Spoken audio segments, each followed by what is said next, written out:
ओम शांति 29/6/2025 अव्यक्त महावाक्य revise 31 December 2005। मुरलीर सारांश नूतन वर्षरे निजर पुराणा संस्कार को जोग अग्नि रे भस्म करी ब्रह्मा बाबांक समान त्याग तपस्या एवं सेवारे नंबर 1 हुआ। आज बापदादा चारिआडर चाहे सम्मुखरे बसिथिबा चाहे दूररे बसिथिले मध्य दिलर समीपरे थिबा पिलामानंको तीनोटी अभिनंदन देउछन्ति। गोटिए हेला नुआ जीवनर अभिनंदन, द्वितीय नुआ जुगर अभिनंदन एवं तृतीय आजिर दिनरे नुआ वर्षर अभिनंदन देउछन्ति। तुमे माने मध्य नूतन वर्षर अभिनंदन देवा पाई एवं अभिनंदन नेबा पाई आसीछ। वास्तव रे सच्चा हृदयर खुशीर अभिनंदन तुमे ब्राह्मण आत्मा माने नेउछ मध्य एवं देउछ मध्य। तेबे आजि दिनर महत्व हेला विदाय मध्य देउछ एवं बधाई अर्थात अभिनंदन मध्य देउछ। एहा विदाई एवं बधाईर संगम जुग अटे। तेणु आजिर दिन को संगमर दिन कुहाजिब। तेबे संगमर महिमा मध्य बहुत बड़।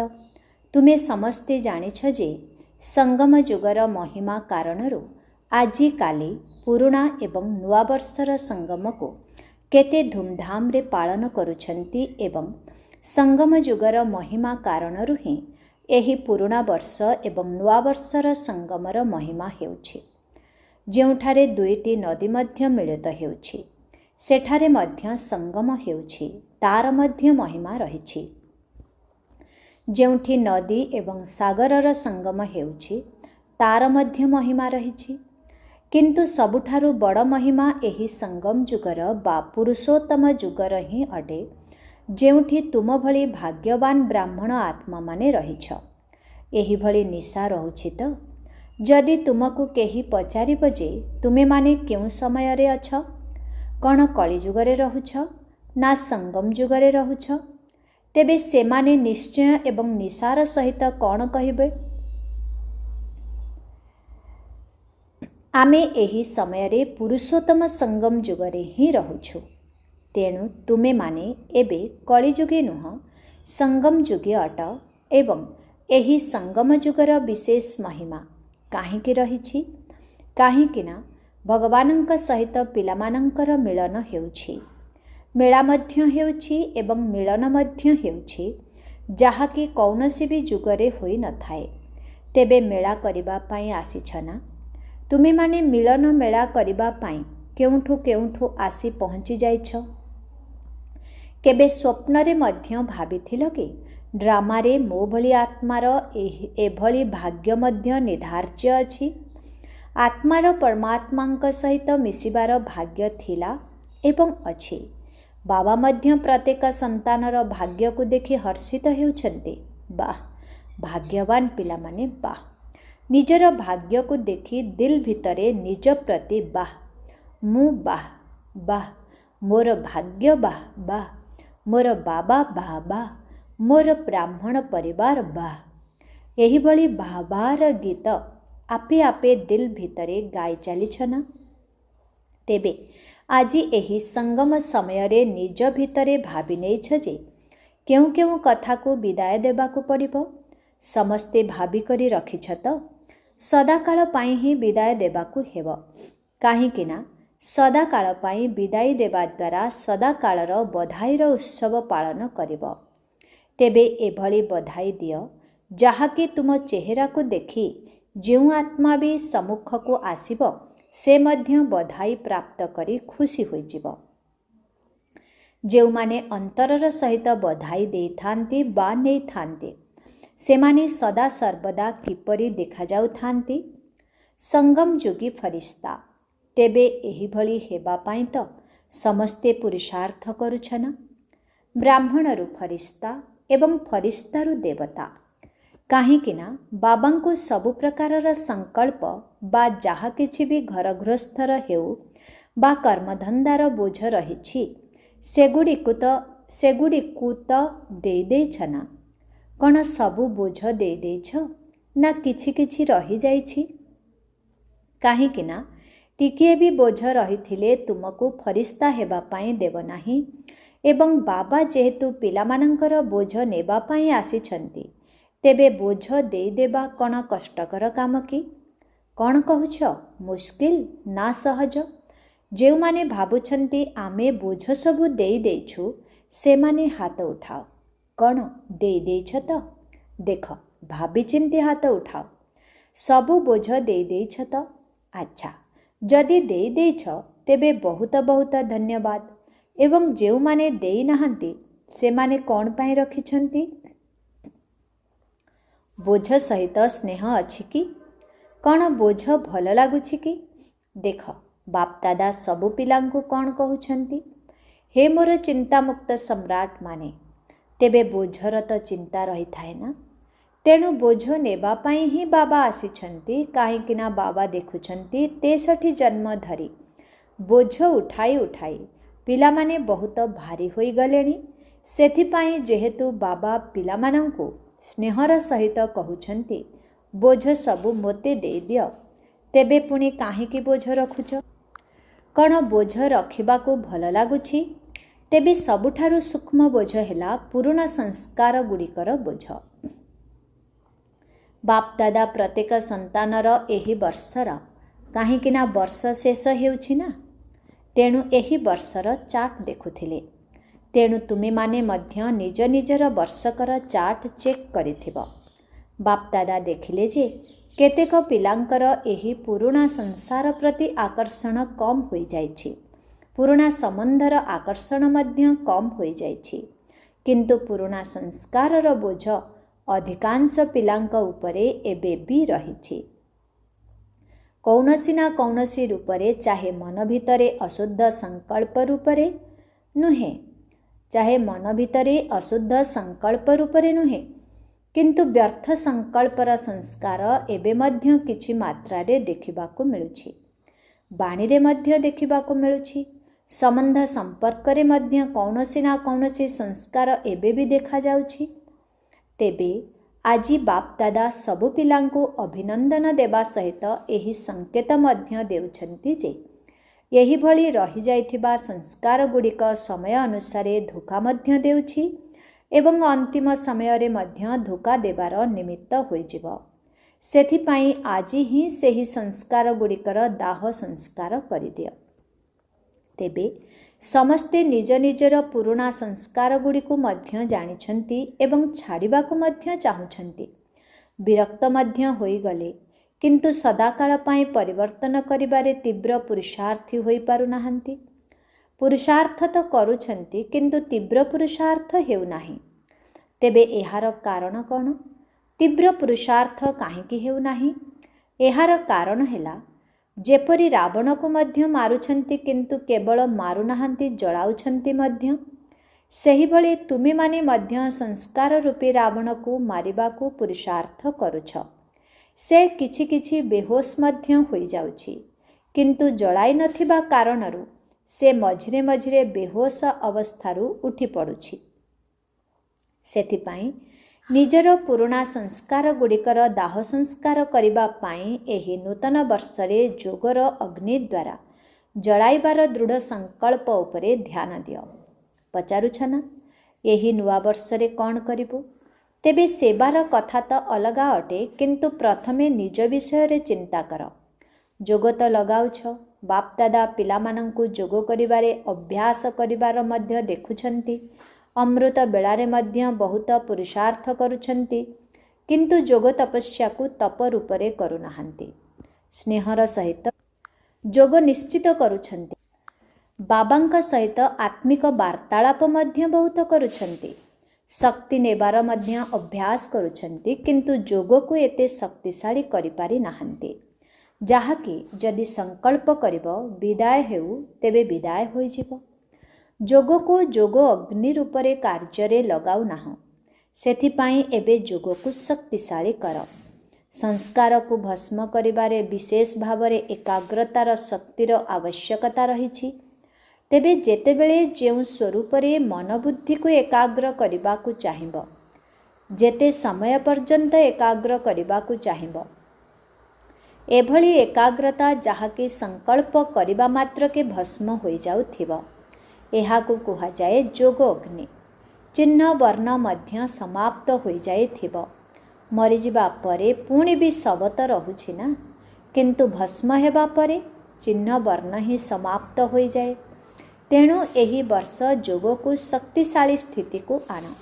ଯେଉଁ ସ୍ୱରୂପରେ ରହିବାକୁ ଚାହିଁବ, ମାଷ୍ଟର ସର୍ବଶକ୍ତିମାନ ହୋଇ ଆଦେଶ ଦିଅ।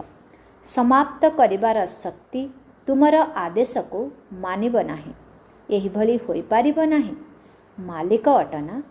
ମାଷ୍ଟର ଅର୍ଥାତ୍ ମାଲିକ ବୋଲି କହୁଛ ନା।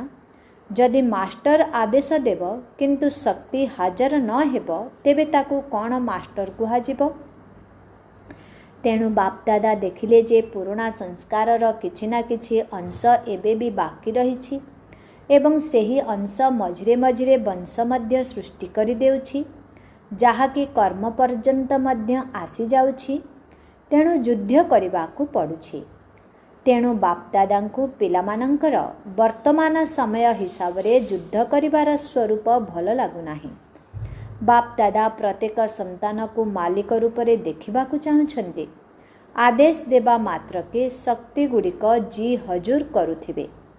ଏବେ ଶୁଣିଲ ତ, ଏହି ବର୍ଷ ସ୍ୱ ପ୍ରତି କ'ଣ କରିବାକୁ ହେବ? ଶକ୍ତିଶାଳୀ ଚିନ୍ତାମୁକ୍ତ ସମ୍ରାଟ। କାହିଁକି ନା ସମସ୍ତଙ୍କର ଲକ୍ଷ୍ୟ ରହିଛି ନା। କାହାକୁ ବି ପଚାରିଲେ କ'ଣ କହୁଛନ୍ତି? ଆମେ ବିଶ୍ୱର ରାଜ୍ୟ ପ୍ରାପ୍ତ କରିବୁ, ରାଜ୍ୟ ଅଧିକାରୀ ହେବୁ। ନିଜକୁ ରାଜଯୋଗୀ ବୋଲାଉଛନ୍ତି। କ'ଣ ପ୍ରଜାଯୋଗୀ ଅଟକି? ଏହି ସଭାରେ କେହି ପ୍ରଜାଯୋଗୀ ଅଛନ୍ତି କି? ଅଛନ୍ତି। ଯିଏକି ପ୍ରଜାଯୋଗୀ ହୋଇଥିବ, ରାଜଯୋଗୀ ହୋଇନଥିବ। କ'ଣ କହୁଛ ଟିଚରମାନେ? କେହି ଅଛନ୍ତି କି? ତୁମମାନଙ୍କ ସେଣ୍ଟରରେ କେହି ପ୍ରଜାଯୋଗୀ ଅଛନ୍ତି କି? ସମସ୍ତେ ତ ରାଜଯୋଗୀ ବୋଲାଉଛ ନା। ପ୍ରଜାଯୋଗୀରେ ତ କେହି ବି ହାତ ଉଠାଉ ନାହାନ୍ତି। ଭଲ ଲାଗୁନାହିଁ ନା। ତେଣୁ ବାବା ମଧ୍ୟ ଗର୍ବ କରୁଛନ୍ତି। ବାପଦାଦା ନିଶାର ସହିତ କହୁଛନ୍ତି ଯେ ସଙ୍ଗମ ଯୁଗରେ ମଧ୍ୟ ମୋର ପ୍ରତ୍ୟେକ ସନ୍ତାନ ରାଜା ଅଟେ। ଆଉ କେହି ବାପ ଏଭଳି ଗର୍ବର ସହିତ କହିପାରିବେ ନାହିଁ ଯେ ମୋର ପ୍ରତ୍ୟେକ ସନ୍ତାନ ରାଜା ଅଟେ। କିନ୍ତୁ ବାପଦାଦା କହୁଛନ୍ତି ଯେ ମୋର ପ୍ରତ୍ୟେକ ସନ୍ତାନ ସ୍ୱରାଜ୍ୟ ଅଧିକାରୀ ରାଜା ଅଟେ। ପ୍ରଜାଯୋଗୀରେ ତ ହାତ ଉଠାଉ ନାହଁ ନା, ତେଣୁ ରାଜା ଅଟନା। କିନ୍ତୁ ଏଭଳି ଢିଲାଢାଲା ରାଜା ହୁଅ ନାହିଁ। ପଛବାଲା କ'ଣ ଅଟ? ଯେଉଁମାନେ ଭାବୁଛନ୍ତି ଆମେ ରାଜଯୋଗୀ ଅଟୁ, ସେମାନେ ହାତ ଉଠାଅ। ଉପରେ ମଧ୍ୟ ବସିଛନ୍ତି, ଗ୍ୟାଲେରୀରେ ବସି ହାତ ହଲାଉଛନ୍ତି। ଆଜି ହଲ୍ରେ 18,000 ଭାଇ ଭଉଣୀ ବସିଛନ୍ତି। ବାପଦାଦା ଦେଖୁଛନ୍ତି, ଉପରବାଲା ହାତ ଉଠାଅ। ବାପଦାଦା ଦେଖୁଛନ୍ତି, ଉପରବାଲା ହାତ ଉଠାଅ। ଏବେ ଏହା ଶେଷ ପାଳିଠାରୁ ହିଁ ଆରମ୍ଭ ହୋଇଯିବ। ତେଣୁ ବାପଦାଦା 3 ମାସ ଦେଉଛନ୍ତି। ଠିକ୍ ଅଛି ତ? ଦିଆଯିବ ତ? ପାଠ ଦିଆଯିବ। କାହିଁକି ନା ଏଭଳି ମଝିରେ ମଝିରେ ଘରେ କରିବା ପାଇଁ ଦିଆଯାଉଥିବା ପାଠ ମଧ୍ୟ ଶେଷ ପରୀକ୍ଷା ଫଳରେ ମିଶିବ।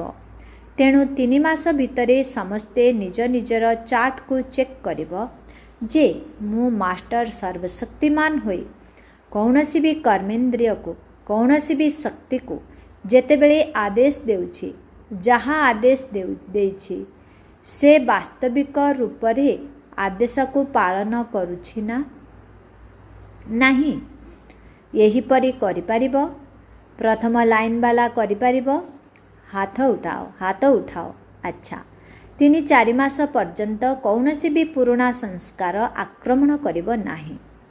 ଏଥିରେ କେହି ବି ବେପରୁଆ ହେବ ନାହିଁ କି ରାଜକୀୟ ଅବହେଳାପଣିଆ ମଧ୍ୟ କରିବ ନାହିଁ। ମୁଁ ହୋଇଯିବିନି କି? ବାପଦାଦାଙ୍କ ସହିତ ବହୁତ ମିଠା ମିଠା ବାର୍ତ୍ତାଳାପ ମଧ୍ୟ କରୁଛନ୍ତି। କହୁଛନ୍ତି ବାବା, ଆପଣ ଚିନ୍ତା କରନ୍ତୁ ନାହିଁ, ମୁଁ ନିଶ୍ଚିତ ହୋଇଯିବି। ବାପଦାଦା ମଧ୍ୟ କ'ଣ କରିବେ? ଏହିଭଳି କଥା ଶୁଣି ହସି ଦେଉଛନ୍ତି। କିନ୍ତୁ ବାପଦାଦା ଏହି 3 ମାସ ଭିତରେ ଯଦି ଏଭଳି କଥା କହିଲ, ତେବେ ଶୁଣିବେ ନାହିଁ। ଯଦି ମଞ୍ଜୁର ଅଛି ତେବେ ହାତ ଉଠାଅ। दिलर सहित हाथ उठाओ, सभा को देखी हाथ उठाओ नाही। करने को ही पड़िबो, चाहे किछि भी सहन करने को पड़ू, किछि भी छाड़िबा को पड़ू, कौनसी आपत्ति नाही। करने को ही पड़िबो, पक्का तो। एही मुकुट पिंधिथिबा पिलामाने कौन करिबो? छोट छोट पिलामाने मुकुट पिंधि सम्मुखरे बसिछन्ति। मुकुट तो बहुत भल पिंधि देइछ, करने को पड़िबो। अच्छा देख पिलामाने मध्य हाथ उठाउछन्ति, जदि न करिबो तेबे कौन हेबो ताहा मध्य कहिदियो। एहा परे बापदादांक सीजन रे गोटिए थर आसीबाकू दियाजिबो नाही। काहींकिना बापदादा देखुछन्ति जे समय तुममानंकु अपेक्षा करि रहिछि। तुमे किंतु समय को अपेक्षा करिबा वाला नुहे, तुमे व्यवस्था करिबा वाला अट। समस्त समय तुममानंकु अपेक्षा करिछि। प्रकृति मध्य सतोप्रधान, प्रकृति तुममानंकु आवाहन करुछि। तेणु एही 3 मास भितरे निजर शक्तिशाली स्थिति रे रही पुराना संस्कार गुड़िक परिवर्तन करने हेब। जदि एही 3 मास एहा उपरे ध्यान देल तेबे आगकु मध्य तुमर अभ्यास रे पड़जिबो। जदि गोटिए थर परिवर्तन करिवार विधि को जानिगल ना तेबे बहुत काम रे आसीबो। तेणु समय को तुमे अपेक्षा कर नाही। विनाश केबे हेबो, विनाश केबे हेबो, समस्ते एही कथा अमृत बेलारे वार्तालाप करिबा बेले पचारुछन्ति। मुख द्वारा तो किछि कहूनाहांती, किंतु भितरे भितरे पचारुछन्ति किए जाने विनाश केबे हेबो। 2 वर्ष रे हेबो कि 10 वर्ष रे हेबो, केते वर्ष रे हेबो। तेबे तुमे माने काहेकि समय को अपेक्षा करिछ? समय तो तुमको अपेक्षा करिछि। बाबा को पचारुछन्ति टिकिए तारीख तो सुनाई दियंतु, टिकिए वर्ष तो कहि दियंतु। आउ 10 वर्ष लागिबो ना 20 वर्ष लागिबो ना केते वर्ष लागिबो? बाप दादा पिलामानंकु मध्य पचारुछन्ति जे तुमे समस्ते बाबांक समान होइगलनी?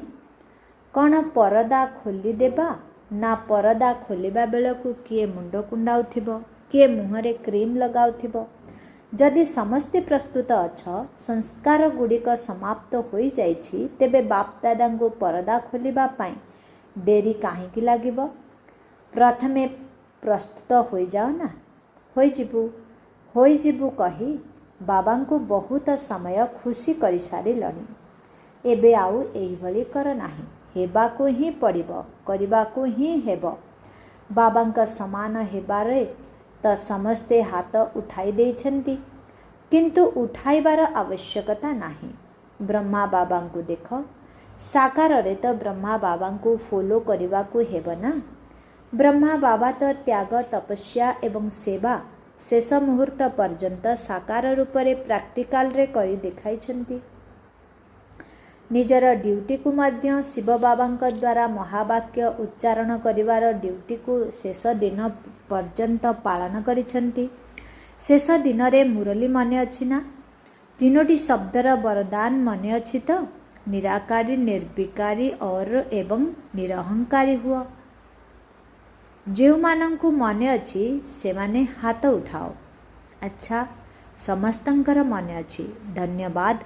त्याग मध्य शेष दिन पर्यंत करिछन्ति।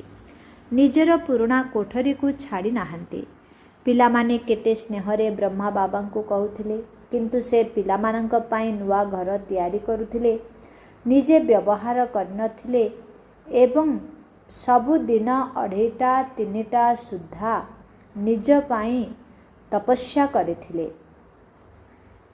संस्कार को भस्म करिथिले। सेथिपाई तो कर्मातीत एवं अव्यक्त फरिश्ता होई गले। जहा भाबिले ताहा करी देखाइले। कहिबा, भाबिबा एवं करिबा 3टी जाक समान। तेणु निजर पितांकु अनुकरण कर। शेष समय पर्यंत निजर कर्तव्य को संपूर्ण रूपे पालन करिथिले। पत्र मध्य लेखुथिले। जानिछ ना केते पत्र लेखुथिले? अर्थात सेवा को मध्य छाड़ी नथिले। तेणु निजर पितांकु अनुकरण कर। केवल महादानी नुहे, अखंड महादानीर वास्तविक रूप शेष पर्यंत देखाइथिले। ଶେଷ ସମୟ ପର୍ଯ୍ୟନ୍ତ ବିନା ଆଧାରରେ ତପସ୍ୱୀ ସ୍ୱରୂପରେ ବସୁଥିଲେ। ଏବେ ତ ପିଲାମାନଙ୍କୁ ବସିବା ପାଇଁ ଆଧାର ନେବାକୁ ପଡ଼ୁଛି। କିନ୍ତୁ ବ୍ରହ୍ମା ବାବା ଆରମ୍ଭରୁ ଶେଷ ପର୍ଯ୍ୟନ୍ତ ତପସ୍ୱୀ ରୂପରେ ରହିଥିଲେ। ଆଖିରେ ଚଷମା ମଧ୍ୟ ପିନ୍ଧୁନଥିଲେ। ଏସବୁ ହେଲା ସୂକ୍ଷ୍ମ ଶକ୍ତିର ଚମତ୍କାରୀ, ସମ୍ପୂର୍ଣ୍ଣ ନିରାଧାର। ଏବେ ତ ଶରୀର ମଧ୍ୟ ପୁରୁଣା ଅଟେ। ଦିନକୁ ଦିନ ପ୍ରକୃତି, ପାଣି, ପବନ ଦୂଷିତ ହୋଇ ଚାଲିଛି। ସେଥିପାଇଁ ବାପଦାଦା ତୁମକୁ କହୁନାହାନ୍ତି ଆଧାର କାହିଁକି ନେଉଛ, ଚଷମା କାହିଁକି ପିନ୍ଧୁଛ। ଖୁସିରେ ପିନ୍ଧ, କିନ୍ତୁ ନିଜର ସ୍ଥିତିକୁ ଶକ୍ତିଶାଳୀ ନିଶ୍ଚିତ କର। ତେବେ ସାରା ବିଶ୍ୱର କାର୍ଯ୍ୟ ସମାପ୍ତ କରିଦେଇଛ। ବାପଦାଦା ତୁମକୁ ପ୍ରଶ୍ନ ପଚାରୁଛନ୍ତି, ତୁମେମାନେ ସନ୍ତୁଷ୍ଟ ଅଛ ତ? ବିଶ୍ୱ କଲ୍ୟାଣର କାର୍ଯ୍ୟ ସମ୍ପୂର୍ଣ୍ଣ ହୋଇଯାଇଛି ତ? ଯେଉଁମାନେ ଭାବୁଛନ୍ତି ଯେ ବିଶ୍ୱ କଲ୍ୟାଣର କାର୍ଯ୍ୟ ଶେଷ ହୋଇଯାଇଛି, ସେମାନେ ହାତ ଉଠାଅ। ଜଣେ ବି ନୁହେଁ। ତେବେ କିପରି କହୁଛ ବିନାଶ ହେଉ? ନିଜର କାମ ତ ଶେଷ କରିନାହଁ। ଆଚ୍ଛା, ଚାରିଆଡ଼ର ସର୍ବଦା ଉମଙ୍ଗ ଉତ୍ସାହର ସହିତ ଆଗକୁ ବଢ଼ୁଥିବା ପିଲାମାନଙ୍କୁ, ସର୍ବଦା ନିଜର ସାହସ ଦ୍ୱାରା ବାପଦାଦାଙ୍କର ପଦ୍ମଗୁଣା ସାହାଯ୍ୟ ପ୍ରାପ୍ତ କରିବାର ପାତ୍ର ପିଲାମାନଙ୍କୁ, ସର୍ବଦା ଆମେ ବିଜୟୀ ରତ୍ନ ଅଟୁ। ସବୁ କଳ୍ପରେ ଆମେ ହିଁ ବିଜୟୀ ହୋଇଥିଲୁ, ଏବେ ମଧ୍ୟ ଅଟୁ ଏବଂ ସବୁ କଳ୍ପରେ ଆମେ ହିଁ ବିଜୟୀ ହେଉଥିବୁ। ଏହିଭଳି ବିଜୟୀ ପିଲାମାନଙ୍କୁ ସର୍ବଦା ଏକମାତ୍ର ବାବା, ଦ୍ୱିତୀୟ କେହି ନୁହେଁ। ନା ସଂସାରର ଆକର୍ଷଣ, ନା ସଂସ୍କାରର ଆକର୍ଷଣ, ଦୁଇଟି ଯାକ ଆକର୍ଷଣଠାରୁ ମୁକ୍ତ ରହୁଥିବା ସର୍ବଦା ବାବାଙ୍କ ସମାନ ପିଲାମାନଙ୍କୁ ବାପଦାଦାଙ୍କର ସ୍ନେହ ସମ୍ପନ୍ନ शुभेच्छा एवं नमस्ते। ऐसे मीठे प्यारे बाप दादा को हम बच्चों की बहुत बहुत याद प्यार गुड मॉर्निंग। और बाप को नमस्ते, टीचर को नमस्ते, सदगुरु को नमस्ते, धर्मराज को नमस्ते, सर्व संबंधों में नमस्ते नमस्ते नमस्ते नमस्ते। शुक्रिया बाबा, शुक्रिया। ओम शांति। आजर वरदान, सदाकालर एटेंशन द्वारा विजय मालारे गुंथि हेउथिबा बहुत समयर विजयी भव। सदाकालर एटेंशन द्वारा विजयमालारे गुंथि हेउथिबा बहुत समयर विजयी भव। बहुत समयर विजयी आत्मा माने विजयमालार दाना होई जाते। तेणु विजयी हेबा पाई हेले सर्वदा बाबांकु सम्मुखरे रख। जहा बाबा करिछन्ते ताहा ही मोते करिबार अछि। प्रति पादरे जहा बाबांकर संकल्प ताहा ही पिलामानंकर संकल्प। जहा बाबांकर बाणी ताहा ही पिलामानंकर बाणी। तेबे जाई विजयी होई पारिबो। सबु समयरे एही भली ध्यान देबाकू पड़िबो। तेबे जाई सदाकालर राज्य भाग्य प्राप्त हेबो। काहेकि ना जेपरि पुरुषार्थ सेहीपरि प्रारब्ध मध्य जमा होई थाए। जदि सदाकालर पुरुषार्थ थिबो तेबे सदाकालर राज्य भाग्य प्राप्त होइजिबो। आजिर स्लोगन, सेवारे सर्वदा जी हाजिर करिबा। एहा ही हेउछि स्नेहर प्रकृत प्रमाण। सेवारे सर्वदा जी हाजिर करिबा, एहा ही हेउछि स्नेहर प्रकृत प्रमाण। ओम शांति। अव्यक्त इशारा, आत्मिक स्थिति रे रहिबार अभ्यास कर एवं अंतर्मुखी हुआ। जेपरि कौनसी भी व्यक्ति दर्पण सम्मुखरे छिड़ा हेबा मात्रके निजर साक्षात्कार करि नै थाए, सेहीपरि तुममानंकर आत्मिक स्थिति एवं शक्ति रूपी दर्पण सम्मुखको जेउ आत्मा आसु से गोटिए सेकेंड भितरे स्वस्वरूपर दर्शन बा साक्षात्कार करिनेउ। तुमर प्रत्येक कर्मरे, प्रत्येक चालीचलनरे आत्मा अभिमानी स्थितिर आकर्षण रहु। जो माने स्वस्थ एवं आत्मिक शक्ति संपन्न आत्मा, सेमाने समस्तंकु निज आड़कु निश्चित रूपे आकर्षित करिथान्ति। ओम शांति।